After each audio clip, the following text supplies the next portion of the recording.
Good morning, students. Today we will explore the rise of nationalism in Europe.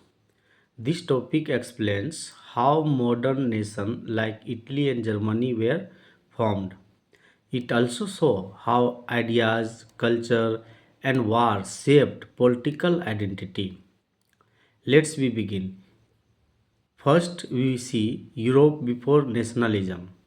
Before the 19th century, Europe was not a continent of nations, it was a land of kings, empires, and many small kingdoms.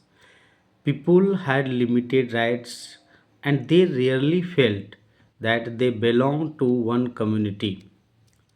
French Revolution, that is a new beginning. French Revolution of 1789 introduced powerful ideas, liberty, equality, and fraternity. It taught people that a nation belongs to its citizens, not to a single ruler. Napoleon spread these ideas across large part of Europe.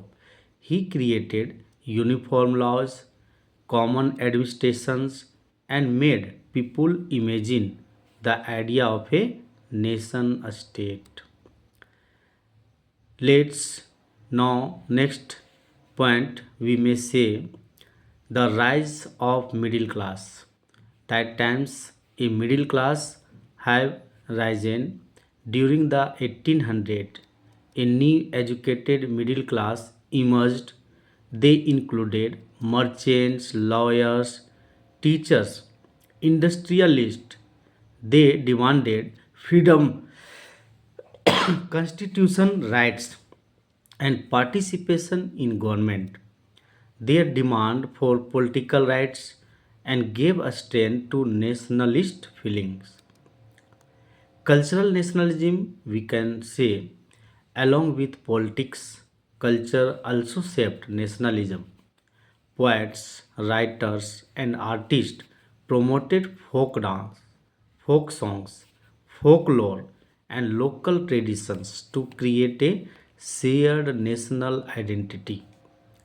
Language became a strong symbol of unity.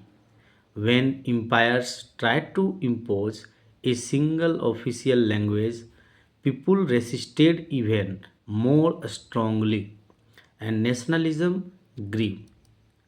Unification of Italy. In unification of Italy, Italy was once divided into many small states. Some were controlled by foreign powers. The unification of Italy was led by three key leaders.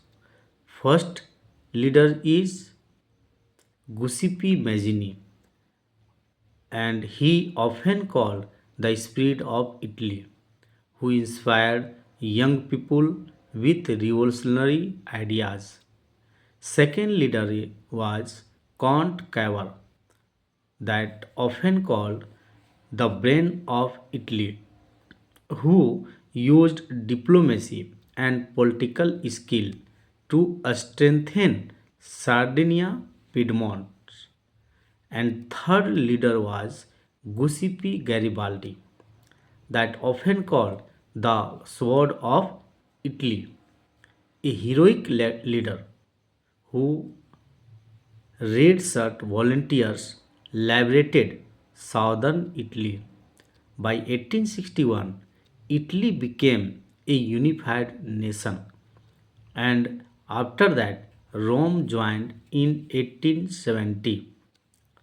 Unification of Germany, we say unification of Germany, Germany was divided into 39 small states. Prussia was the strongest. Its prime minister Otto von Bismarck led the unification process.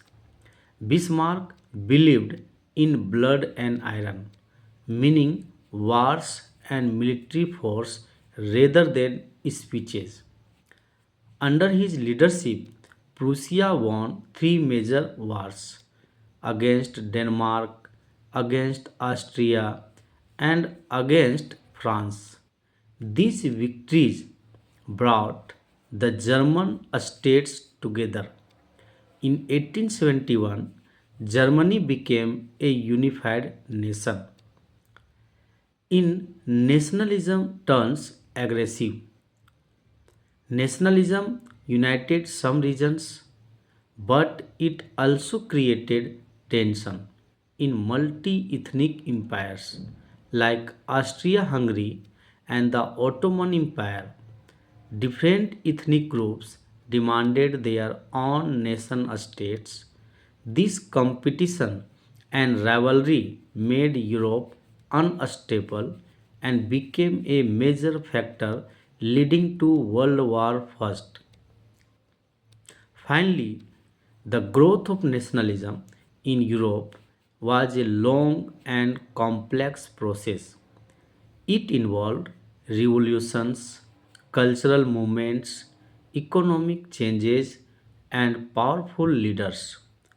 It reshaped Europe and influenced nationalist movements in Austria, Asia, and Africa, and even India.